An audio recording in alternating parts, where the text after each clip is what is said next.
Et salut les patates, on se retrouve pour une petite vidéo aujourd'hui un peu spéciale puisque c'est mon premier unboxing en vidéo. Alors j'ai l'habitude de commander chez Woodbox, j'ai déjà eu quelques box de chez eux. Cette fois j'ai voulu changer et ce matin en me réveillant j'avais ceci chez moi. Donc c'est My Geek Box, la Ultimate Quest Party, qui est une édition spéciale, donc box épée et dragon en français, que j'ai commandé il y a à peu près 2 ou 3 semaines maintenant. J'ai trouvé que c'était un tout petit peu long à arriver, mais elle est là. Donc c'est une box dans laquelle il y a normalement du Zelda, du Lord of the Rings, du Game of Thrones et une Funko. J'adore les pop, ça ne se voit pas du tout. Voilà, elles sont pas toutes là, peu importe. J'ai même pas ouvert le truc depuis ce matin. Elle est là, elle me regarde avec ses petits yeux genre ouvre-moi s'il te plaît, regarde, j'ai plein de cadeaux à l'intérieur, mais j'ai résisté pour pouvoir l'ouvrir vraiment avec vous. Bref, on va ouvrir cette box parce que j'ai un peu hâte de savoir ce qu'il y a à l'intérieur et de pouvoir vous le montrer. J'essaie de pas tout niquer.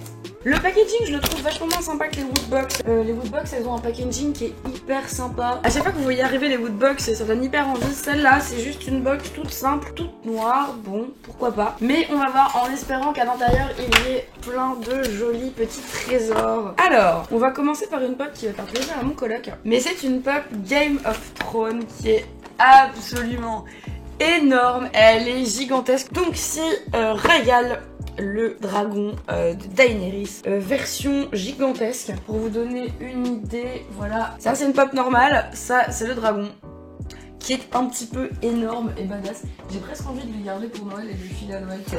Genre, cadeau, c'est un dragon. Nicolas qui adore mes dragons. Il est beau, franchement il est beau. J'aurais bien aimé avoir dragon, je vais pas vous mentir, mais il est beau. Bien détaillé, hyper canon. J'avais pas vu que l'édition de Funko était censée être une grande, donc je suis assez positivement surprise. Il va pouvoir prendre place derrière moi. Ça, si je le ferai à mon coloc. Je fais quoi? Je le garde ou je le donne à mon coloc? Votez dans les commentaires. Ensuite, qu'est-ce qu'on a? Je vois, ça a l'air d'être un dé à face en peluche. Ça a l'air d'être ça. Ouais, du coup, c'est un dé à quoi? À 12 faces. Pourquoi pas? Franchement, il est mignon, il est tout doux. Ouais, il est pas mal, il est joli. Au début, je croyais que c'était une des balles de Quidditch de Harry Potter. Je voyais pas trop ce que ça devait faire ici. Mais ouais, non, elle est sympa, elle est mignonne comme tout. Bon, c'est pas forcément mes couleurs, hein, on va pas se mentir, noir et jaune. Mais c'est pas mal. Je trouve vraiment que ça fait quand même très Harry Potter, même si c'est pas censé être le cas. Ensuite, qu'est-ce que nous avons d'autre? Il nous reste encore 2 articles. Ça fait cher pour une boîte avec 4 petits articles dedans, mais enfin bon. On a donc un t-shirt. Ah bah alors mon collègue va être hyper blasé parce qu'il voulait se l'acheter à la PGW. Il voulait celui-là. Il est tellement grand pour moi que si ça se trouve ça va lui aller. Honnêtement la qualité a l'air sympa. Il m'a l'air gigantesque, par contre j'ai demandé femme en M et ça me paraît quand même assez grand. Vous savez quoi, on va l'essayer tout de suite. Comme ça. Ouais, alors il est un peu gigantesque, hein. Voilà, je fais normalement du S et du M et il est hyper grand pour moi. C'est dommage. Franchement c'est dommage, je l'ai pris un peu grand. Que là vraiment, bah si ça se trouve, ça peut faire un t-shirt moulant à mon coloc. On va lui faire essayer après. Et enfin, il reste un dernier article qui a l'air pour le coup assez sympa. C'est, je crois, la carte de la Terre du Milieu. Alors ça fait authentique, hein. C'est du papier un peu travaillé. Et franchement celle-là, je la trouve super cool. Il y a le tracé comme ça du chemin a priori. On n'arrive pas hyper bien à lire ce que c'est. Je la trouve assez classe. Genre si vous la faites encadrer et tout, vous mettez ça chez vous. Je pense que je vais la mettre là, chez moi, juste à côté. Une fois que j'aurai trouvé un super joli cadre. Comme ça, si un jour je me perds au niveau de la Terre du Milieu, je saurai à peu près par où je dois passer. Je crois que c'est un des articles que je préfère parce que je trouve que c'est un des plus originaux. J'aime bien la qualité du papier, j'aime bien l'idée. Bon, après, la qualité du papier, elle est pas ouf, mais j'aime bien le côté un peu authentique justement de cette carte. C'est comme si vraiment vous l'aviez trouvé dans une maison de Hobbit. Puis au pire des cas, je pourrais le passer à une copine streameuse qui fait de l'ASMR.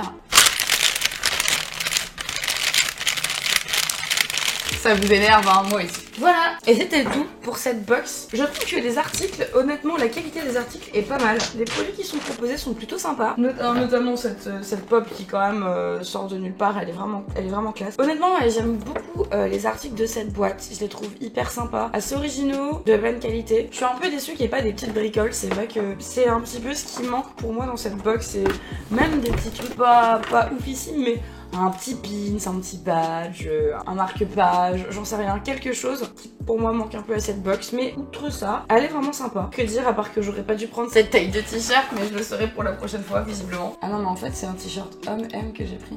Je suis en train de regarder ma commande, je l'ai commandé en homme, sans déconner. Con un peu. C'est peut-être pour ça qu'il est aussi grand. Non franchement je pense que je pourrais recommander des My Geek Box si le thème me plaît, parce que je trouve que les produits sont assez intéressants. La seule chose qui me surprend un tout petit peu, c'est que le prix au détail conseillé il est de 28,95 et que boîte plus frais de port, vous payez ça 28 €. Donc en fait pour recevoir une boîte avec des produits que vous n'êtes pas sûr d'adorer, vous gagnez 1 €. Je trouve ça moyen, honnêtement, d'économiser 96 centimes très exactement sur une box, même si les produits sont sympas, même si elle est originale, même si on adore tous recevoir des box en mode « Ouh, qu'est-ce qu'il y a dans ma petite box ?» Il aurait suffi qu'il y ait un produit que je déteste ou que je n'aime pas pour me dire « Bah cette box n'est pas rentable ». Donc je suis un peu en demi-teinte sur cet unboxing. Du coup, avec cette info-là, je sais pas si je recommanderais chez eux. Je préfère autant commander sur des sites où on a une valeur ajoutée, on a clairement des produits qui sont moins chers que ce qu'on va le payer individuellement au commerce. Donc voilà, j'espère que cet unboxing vous aura plu. Si vous avez des boîtes qui sont, enfin des box en tout cas qui sont vraiment sympas, que vous aimez bien,